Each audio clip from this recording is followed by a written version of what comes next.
ছাত্র রাজনীতি নিয়ে জটিলতায় বন্দী খুলনা প্রকৌশল ও প্রযুক্তি বিশ্ববিদ্যালয় কুয়েট।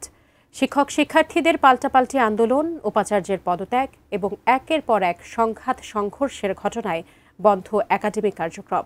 উপাচার্য না থাকায় যেমন চলমান অচল অবস্থা দীর্ঘায়িত হবার আশঙ্কা, তেমনই দেখা দিয়েছে সেশন জটের অনিশ্চয়তা।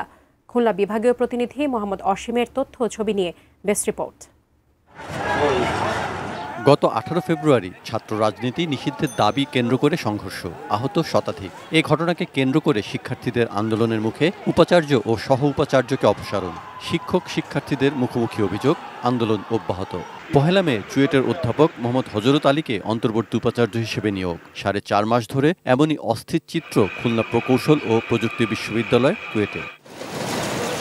ক্লাসরুম বন্ধ, সেশন জটের ফাঁদে 7,000 ছাত্রছাত্রী শিক্ষাজীবন। ক্লাসে ফিরতে চান তারা। এটা তো একটা দীর্ঘ সময়, এই দীর্ঘ সময় তো সেশন জট তৈরি হচ্ছে, এতে আমরা একাডেমিকভাবে ক্ষতিগ্রস্ত হচ্ছি। আমাদের কবে হচ্ছে ক্যাম্পাস থেকে বের হব বা আমাদের পড়ালেখার যে একটা যেমন অবস্থায় ছিল না কেন, এটা কিন্তু এখন পুরোপুরি একটা খুবই বাজে অবস্থার মধ্যে পড়ছে। শিক্ষক সমিতি বলছে শিক্ষকরাও ক্লাসে ফেরার অপেক্ষায়। তাদের দাবি ছিল সংঘর্ষ ও শিক্ষক লাঞ্ছনার ঘটনায় অভিযুক্তদের বিচার।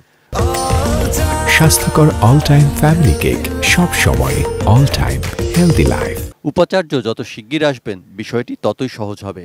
শিক্ষকদের কাছ থেকে একটা দাবি ছিল যে শিক্ষকরা লাঞ্ছিত হয়েছিল, তো এটা এই প্রসেস পর্যায়ের মধ্যে পড়ে যাবে এবং শিক্ষকরা এখন ক্লাস শুরু করার বিষয়ে বেশি আশাবাদী। কুয়েটের সংকট সমাধানে দ্রুতই উপাচার্য নিয়োগের কথা জানিয়েছেন প্রধান উপদেষ্টার প্রেস সচিব। খুলনাবাসীর জন্য এটা খুবই দরকার, যে ছেলে মেয়েদের এডুকেশন অ্যাফেক্টেড হয়েছে, এটা খুবই একটা আনফরচুনেট ঘটনা। আমরা চাই যে খুব তাড়াতাড়ি যেন তারা একাডেমিতে ফিরে আসেন, তাদের পড়ালেখায় ফিরে আসেন। গত 18 ফেব্রুয়ারি সংঘর্ষে শতাধিক শিক্ষার্থী আহত হন। ওই দিন কিছু সংখ্যক শিক্ষার্থী তৎকালীন উপাচার্য সহ কয়েকজন শিক্ষককে লাঞ্ছিত করেন। সেদিন থেকেই বন্ধ রয়েছে ক্লাস পরীক্ষা। গত 22 মে থেকে উপাচার্য এবং 25 এপ্রিল থেকে উপ উপাচার্যের পদ শূন্য রয়েছে। Saikat Dasgupta, desk report, ATN news.